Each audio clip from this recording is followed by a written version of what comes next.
Okay, the rest of Saeed's flashback.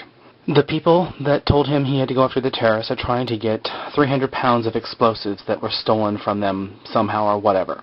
The guy that was his roommate lives in Sydney. So that's why Saeed was in Sydney and then eventually on the plane. He eventually finds his friend and they reunite and are happy to see each other. And he introduces Saeed to two other friends that he's staying with and sharing an apartment with. He befriends them all and convinces him that because he was in the Republican Guard, maybe he can help them with whatever's going on. And he finds out that they have this task that they're going to take some explosives and blow something up.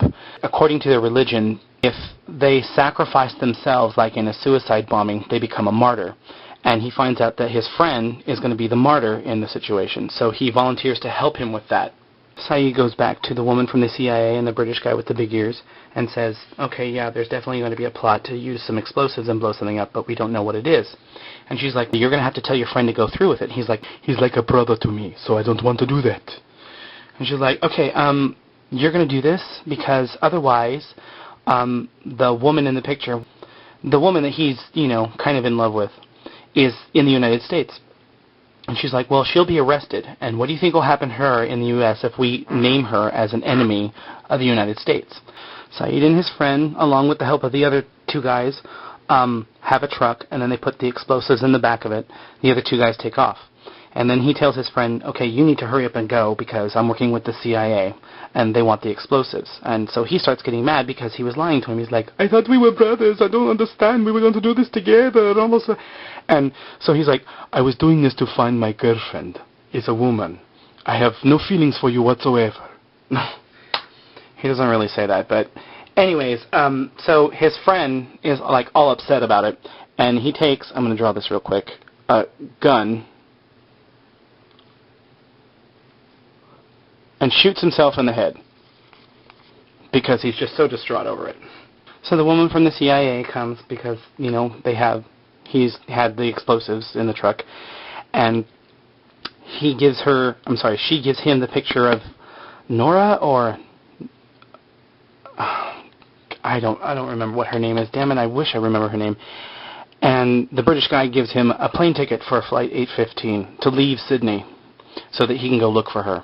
Back on the island, Locke and Saeed are traveling through the jungle and, come to the plane, and Saeed is like, I can tell when I'm being lied to, John, because he kept asking him questions like, oh, you just happened to find this plane out in the middle of nowhere. And he's like, yeah, we were hunting and blah, blah, blah, blah, blah.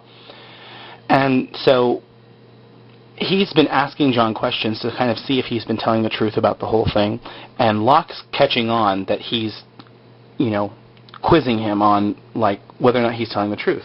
So while they're in there, and while they're at the plane, Saeed is questioning John some more, and he says, what are you hiding, John? What is it out here in the jungle that you and Boone were doing? Me and Shannon do something too, but I'm not going to tell you what that is. No. He said, Jack said that Boone said something about a hatch. And so, of course, Locke is like, okay, I'm going to lie now. He's like, well, maybe he was talking about the hatch on the plane. Maybe that's it. They return, they get back to the beach, and Saeed goes to tell Shannon that he thinks that John was telling the truth about how her brother died. He's like, I think he's telling the truth. I don't believe that Locke meant Boone any harm. And she's like, you don't understand. My brother's dead. I can't go on in the world. Something has to be done. Elsewhere on the beach, I guess it's Kate's tent. I think it's Kate's tent. Jack wakes up. And she's like, I hope you rested well. I molested you when you slept. No. Well, anyways, he wakes up and realizes, remember the key to the case that had all the guns? He wore it on a little cord around his neck, but it was missing. So all of a sudden he's panicking that, oh my gosh, someone has the guns. Saeed comes over because he hears some commotion as Jack leaves Kate's tent, and hears Jack talking about someone took the guns. And he's like, I don't believe it was Locke. It might be someone else. So out in the jungle, Saeed and Jack and Kate come across Shannon holding a gun on Locke. And Locke is trying to tell them she doesn't believe me that her brother died on accident and whatever. And she's just a crazy bitch with a gun. And she's like, you don't understand. My brother is dead. You have to pay for it. I mean, I made out with him in a hotel and I never got to tell anyone in that sordid story. No, she doesn't really say that. But Kate's like freaking out and like, like, oh my God, Shannon, like, put the gun down. Don't you know women aren't supposed to have guns? Seriously though, Saeed's like, Shannon, please, you don't want to kill him. If you kill him, then Sawyer can't kill his father in season 3. No. Okay, seriously though, he's like, Shannon, please put the gun down. If you kill him, it will stay with you forever. Do you want to be like Charlie?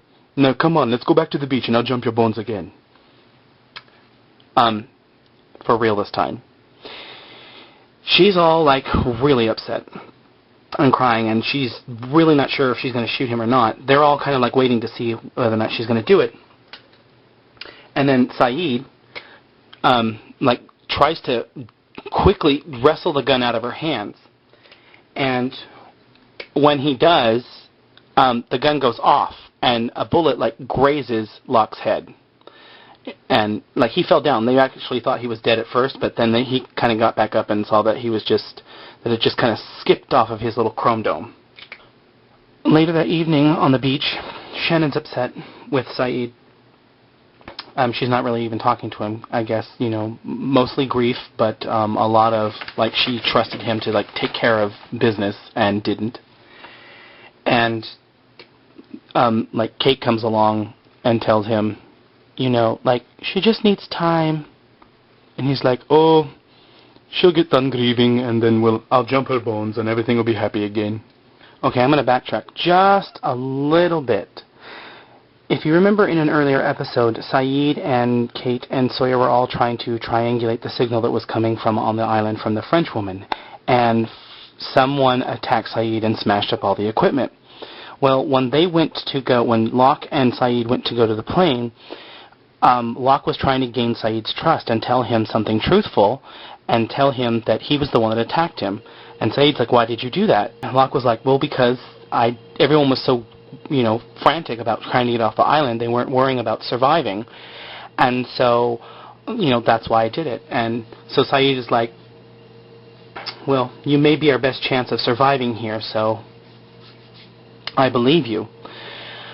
So, at the end of the episode, Saeed goes to Locke's little tent alcove area place with his little campfire and coconuts and whatever. And he's attending to the little, like, gunshot wound on his head. And he's all right, John, now you're going to take me to the hatch. And he's like, oh my God, how dare you talk about Shannon's private parts that way? No. Okay, erase. He's like, John, you're going to take me to the hatch. He's like, I've already told you. Maybe Boone was talking about the hatch on the plane. And he's like, no more lies, John. See, he knows that Locke, was lying. And that's how the episode ends.